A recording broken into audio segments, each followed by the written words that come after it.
मित्रांनो, भारतामध्ये अशी काही ठिकाणं आहेत, जिथे गेल्यावर माणूस फक्त दर्शन घेऊन परत येत नाही, तर काहीतरी अनुभव घेऊन परत येतो. आणि त्या ठिकाणापैकी एक म्हणजे अक्कलकोट. मित्रांनो, एक असं ठिकाण जिथे लाखो लोक आजही म्हणतात, स्वामी आजही इथे आहेत. पण मित्रांनो, आजच्या व्हिडिओमध्ये आपण जाणून घेणार आहोत अक्कलकोटमध्ये घडलेल्या काही विचित्र, रहस्यमय आणि विचार करायला लावणाऱ्या घटना, ज्याचं उत्तर आजपर्यंत कोणाकडेच नाही. म्हणून मित्रांनो, हा व्हिडिओ तुम्हाला अगदी शेवटपर्यंत बघायचा आहे, कारण शेवटची घटना ऐकल्यावर तुमच्या अंगावर काटा आल्याशिवाय काही राहणार नाही. मित्रांनो, नंबर 1, वडाच्या झाडाजवळ जाणवणारी वेगळी ऊर्जा. मित्रांनो, अक्कलकोटमध्ये एक जागा अशी आहे जिथे अनेक भक्त काही सेकंद शांत बसले तरी इमोशनल होतात.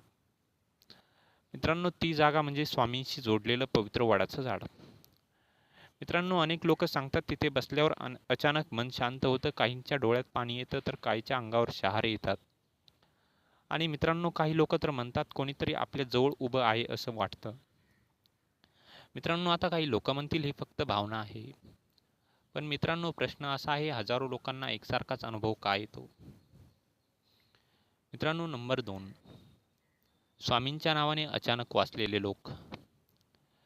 मित्रांनो, अक्कलकोटमध्ये येणारे अनेक भक्त त्यांच्या आयुष्यातील विचित्र घटना सांगत असतात. मित्रांनो, कोणी सांगतं कोणाचा मोठा अपघात टळला, कोणी सांगतं कोणाला योग्य वेळी योग्य मदत मिळाली, तर कोणाला मृत्यूच्या दारातून परत आल्यासारखं वाटलं. आणि मित्रांनो, एक गोष्ट जवळजवळ सगळे सांगतात की त्या क्षणी त्यांच्या तोंडातून एकच नाव बाहेर आलं होतं, श्री स्वामी समर्थ. मित्रांनो, हा एक योगायोग आहे की अजून काहीतरी अजून मोठं आहे? कमेंटमध्ये नक्की सांगा. मित्रांनो, आता नंबर 3, रात्री ऐकू येणारे विचित्र अनुभव. मित्रांनो, अक्कलकोटामध्ये काही लोकांनी असे अनुभव सांगितले आहेत की रात्री मंदिर परिसरात त्यांना घंटाचा आवाज ऐकू आला, कोणीतरी चालत असल्यासारखं वाटलं किंवा अचानक त्यांना सुगंध जाणवला. आणि मित्रांनो, विज्ञान याला इमॅजिनेशन म्हणेल. पण अनेक लोकांनी वेगवेगळ्या काळात एकसारख्या गोष्टी सांगितल्या, हेच या गोष्टीला अजून रहस्यमय बनवतं. मित्रांनो, आता नंबर 4, स्वप्नात दिसणारे स्वामी. मित्रांनो, ही घटना तर खूप प्रसिद्ध आहे. अनेक भक्त असे सांगतात की ते अक्कलकोटला जाण्याआधी स्वामी त्यांना स्वप्नात दिसले. मित्रांनो, कोणाला स्वामींनी बोलावलं, कोणाची संकटातून सूचना दिली, तर कोणाला धीर दिला. आणि काही दिवसांनी ती गोष्ट खरी झाली. मित्रांनो, आता प्रश्न असा आहे की हे फक्त सबकॉन्शियस माइंडने होतं की खरंच काही डिवाइन कनेक्शन आहे? मित्रांनो, आता 5वा पॉईंट म्हणजेच हरवलेल्या लोकांना अचानक मिळालेला मार्ग. मित्रांनो, अनेक वेळा काही भक्त अक्कलकोटमध्ये हरवले, रस्ता चुकले. पण मित्रांनो, अचानक एखादा अनोळखी माणूस आला आणि त्यांना योग्य रस्ता दाखवला. आणि मित्रांनो, काही लोक असे सांगतात की काही वेळाने तो माणूस गायब देखील झाला. मित्रांनो, अशा घटना फक्त चित्रपटात नाही तर आजही लोक अशा काही कथा सांगतात. मित्रांनो, आता नंबर 6, प्रसाद आणि उपचारांच्या कथा. मित्रांनो, काही भक्त सांगतात डॉक्टरांनी आशा सोडली होती, घरात खूप संकट होती, पण स्वामींचा जप सुरू केला आणि परिस्थिती हळूहळू बदलली. मित्रांनो, आता इथे एक गोष्ट समजून घ्या, हे विज्ञान विरोधात नाही, पण काही वेळा श्रद्धेमुळे माणसामध्ये अशी मानसिक ताकद येते की जी त्याला पुन्हा उभं करते. आणि मित्रांनो, हीच खरी श्रद्धेची शक्ती आहे. मित्रांनो, आता नंबर 7, अक्कलकोटमध्ये जाणवणारी शांतता. मित्रांनो, अनेक लोक सांगतात अक्कलकोटमध्ये गेल्यावर मन हलकं होतं, ओव्हरथिंकिंग कमी होते, भीती कमी होते, मन शांत होतं.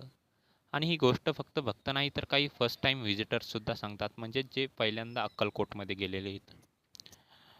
मित्रांनो, आता विज्ञान म्हणेल ही स्पिरिच्युअल सायकोलॉजी आहे, पण लाखो लोकांना एकसारखा अनुभव येणं हे सुद्धा आश्चर्यच आहे. मित्रांनो, आता सर्वात विचित्र गोष्ट आजही जिवंत असलेला विश्वास. मित्रांनो, इतकी वर्ष झाली, पण आजही लाखो लोक स्वामींचं नाव घेतात, त्यांच्यावर विश्वास ठेवतात. का?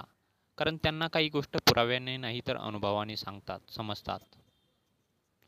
कदाचित प्रत्येक घटनेचं उत्तर विज्ञानाकडे असेल आणि कदाचित नसेलही. पण मित्रांनो, एक गोष्ट नक्की आहे, अक्कलकोटमध्ये आजही लोक काहीतरी अनुभवतात, जे शब्दात सांगणं कठीण आहे. मित्रांनो, तुम्ही कधी अक्कलकोटला गेला आहात का? आणि तुम्हालाही काही विचित्र, रहस्यमय किंवा भावनिक अनुभव आला आहे का? कमेंटमध्ये नक्की सांगा. आणि जर तुम्ही स्वामीवर विश्वास ठेवत असाल तर कमेंटमध्ये श्री स्वामी समर्थ लिहायला विसरू नका. मित्रांनो, तुम्हाला हा व्हिडिओ कसा वाटला कमेंटमध्ये नक्की सांगा. आणि जाता जाता कमेंटमध्ये श्री स्वामी समर्थ लिहायला विसरू नका. कारण मित्रांनो आपण असेच स्वामी रिलेटेड व्हिडिओ या चॅनलवरती आणत असतो. जाता जाता मित्रांनो, नामस्पंदन या यूट्यूब चॅनलला सबस्क्राईब करायला विसरू नका. भेटूयात एका अशाच नवीन व्हिडिओमध्ये. तोपर्यंत श्री स्वामी समर्थ. जय जय स्वामी समर्थ.